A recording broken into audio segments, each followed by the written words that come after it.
नहीं देखिए, ये बिल जो है ना, मैंने कहा ना कि लूटने के लिए लाया गया है, जमीनों को लूटने के लिए लाया गया है। अब तक कब तक थालियां ठोकेंगे, सीना ठोकने का वक्त आ गया।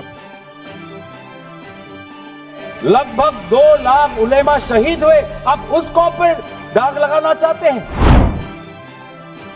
आज 2 अप्रैल 2025 भारतीय संसद में वक्फ संशोधन बिल 2025 पेश किया गया है। ये बिल मुस्लिम समुदाय की संपत्तियों के प्रबंधन में बड़े बदलाव लाने का प्रस्ताव करता है, जो हमारे समाज के लिए गंभीर चिंता का विषय है। इस बिल के मुख्य प्रावधानों में शामिल है केंद्रीय वक्फ परिषद और वक्फ बोर्डों में गैर मुस्लिम सदस्यों को शामिल करना, सरकार को विवादित वक्फ संपत्तियों के स्वामित्व का निर्णय लेने का अधिकार देना। सरकार का दावा है कि इन बदलावों से भ्रष्टाचार कम होगा और संपत्तियों का प्रबंधन बेहतर होगा, लेकिन सच्चाई ये है कि ये बिल मुस्लिम समुदाय की संपत्तियों पर सरकारी नियंत्रण बढ़ाने का एक प्रयास है। अब मुझे लगता है देश के हर शांतिप्रिय व्यक्ति को अपने माथे पर यही लिखवा करके चलना पड़ेगा। इसी पर कांग्रेस सांसद इमरान प्रतापगढ़ी ने वक्फ संशोधन विधेयक पर सरकार की आलोचना करते हुए आरोप लगाया है कि सरकार वक्फ संपत्तियों को लूटना चाहती है। उन्होंने कहा कि संयुक्त संसदीय समिति जेपीसी की रिपोर्ट में विपक्ष की असहमति को नजरअंदाज किया गया है, जो लोकतांत्रिक मूल्यों के खिलाफ है।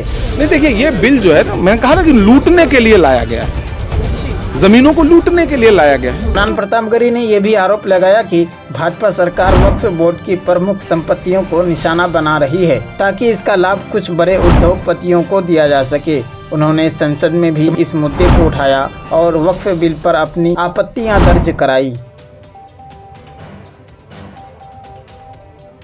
इसके अलावा इमरान प्रतापगढ़ी ने all India United democratic front के प्रमुख बदरुद्दीन अजमल के उस दावे पर सवाल उठाए जिसमें उन्होंने कहा था कि नई संसद और हवाई अड्डा वक्फ की ज़मीन पर बने हैं। प्रतापगढ़ी ने कहा कि अगर अजमल के पास अपने दावे का समर्थन में सबूत है तो उन्हें संयुक्त संसदीय समिति के सामने पेश करना चाहिए। अब आइए दोस्तों, आज संसद में कांग्रेस नेता गौरव गोगोई ने क्या कुछ कहा, सुनते हैं इस वीडियो में। किस कौम को आप भ्रमित करना चाहते हैं?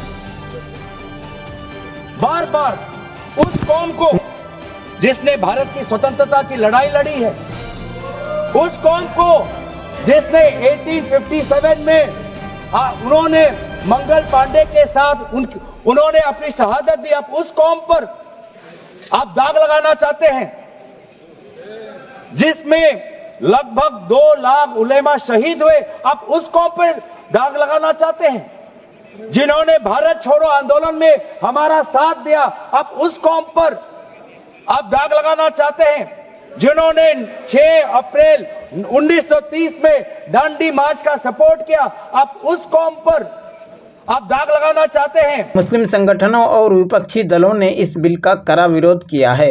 उनका मानना है कि ये बिल मुस्लिम संपत्तियों के अधिकारों को कमजोर करता है और सरकार को हमारे धार्मिक स्थलों और संपत्तियों पर नियंत्रण पाने का अवसर देता है। हमारे समुदाय के लिए ये एक खतरनाक संकेत है।